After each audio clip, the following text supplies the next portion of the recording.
Channel. ఈరోజు గుత్తి వంకాయ కూర ఎలా చేసుకోవాలో చూద్దాం చిన్న టిప్స్ తోటి.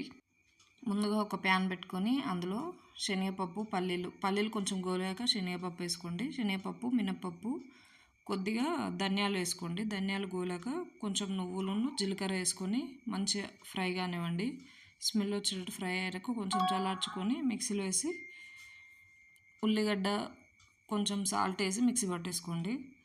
కావాలంటే ఇక్కడ కారం కూడా వేసుకోవచ్చు. నేను కొద్దిగా కారం వేసుకున్నాను, మీకు కారం అవసరం లేదంటే వేసుకోకండి. ఇది అంటే స్టఫింగ్ కాదండి, కొంచెం నూనె వంకాయ టైప్లో. మనం వంకాయని గుత్తి వంకాయకి ఎలా కావాలో అలా కట్ చేసుకొని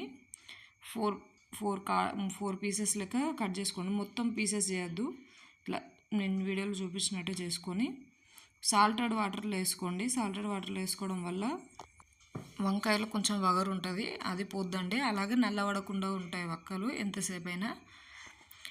అది వాటర్లోకి వెళ్ళి తీసి పక్క పెట్టుకోండి. వాటర్ పడిచేటట్టు వక్కలది తీసి పక్క పెట్టుకున్నాక ఒక ప్యాన్ పెట్టుకొని అందులో కొంచెం ఆయిల్ ఎక్కువనే పడుతుందండి. గుత్తి వంకాయ కూరలో ఆయిల్ ఎక్కువ వేసుకొని వంకాయలు మంచిగా మగ్గాలి, మంచిగా నల్లగా క్రిస్పీగా పైన లేయర్ క్రిస్పీగా అయ్యేంత వరకు ఫ్రై చేసుకోండి.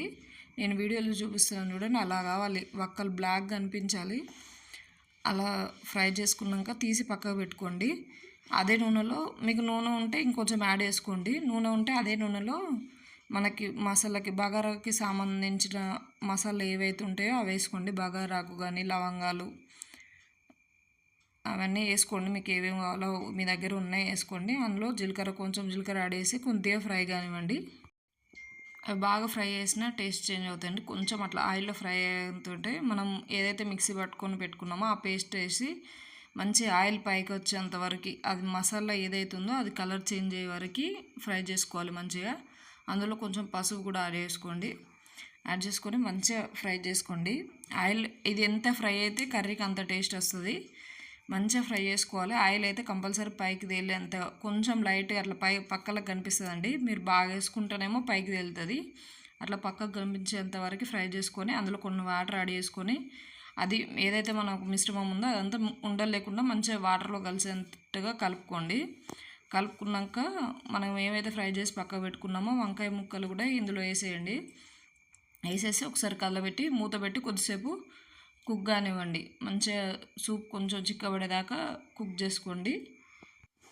కొంచెం వేడయ్యాక అందులో కొద్దిగా కారం, అది మీరు ముందు వేసారు కదా, టేస్ట్ చూసి మళ్ళీ అడ్జస్ట్ చేసుకోండి.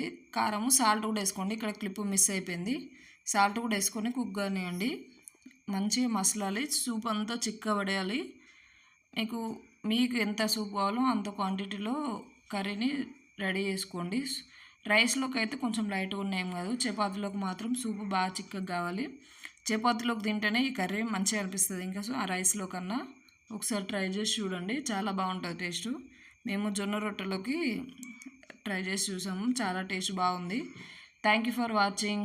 Please subscribe my channel.